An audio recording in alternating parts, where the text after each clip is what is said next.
Hey guys, welcome back to the garage.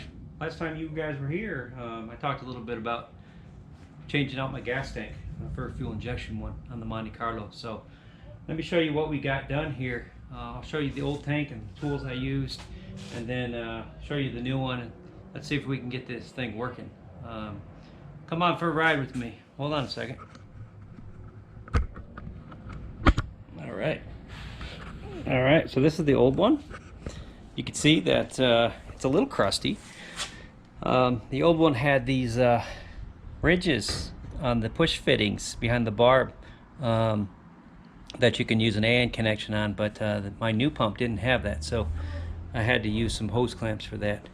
You can see the old tank is a little bit crusty. Didn't have so much rust here where the band clamps were that folks talk about, but it is a little bit crusty.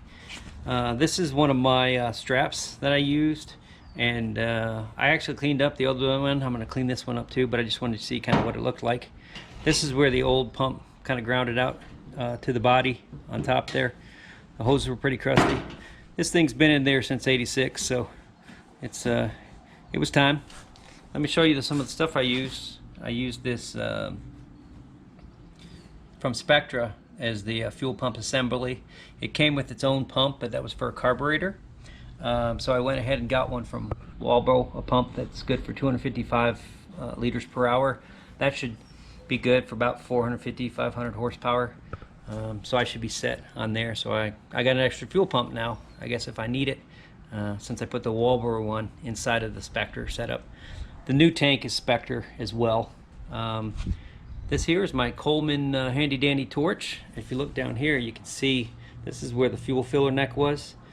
You got to heat it up around the edge, and when you see the solder start to bubble out, you can pull that whole assembly out and solder it into the new one.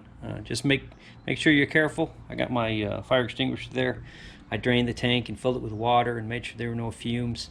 You don't want to be messing around with gasoline and torches. But everything turned out well, and now I gotta figure out what I'm gonna do with this old tank.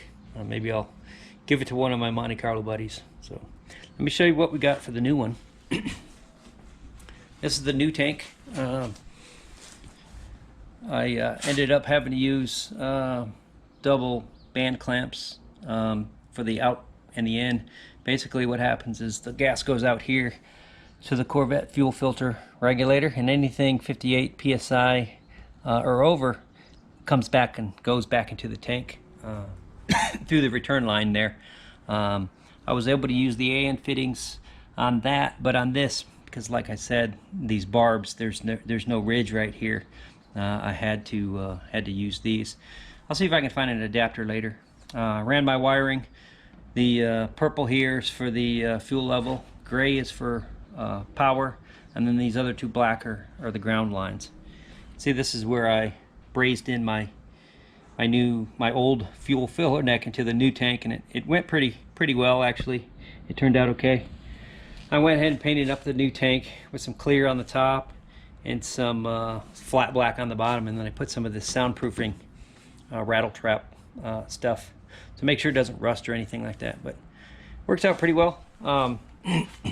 I put the fuel, I'm going to have the fuel filter regulator going on the frame just above where this strap ties into the frame. I'll put a longer bolt, and it'll ground here real well, and then I've got myself another black wire here that I'll ground off to the frame. Right now I'm going to use it to power this. I want to try it and make sure this thing works before I get it running. This line here is running off to my fuel rail, so we'll get this thing running, and we'll see if I got some PSI on the fuel rail. Here we go. Okay, you can hear the pump running. You can hear the regulator kind of circling stuff through.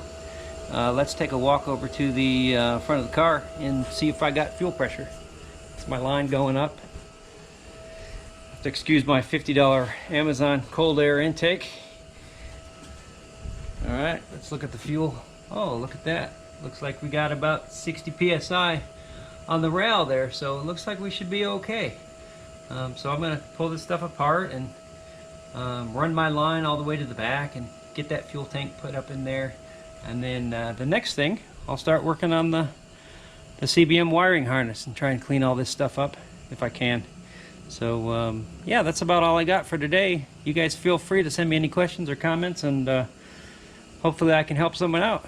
You guys have a good one. Take care. Talk to you later.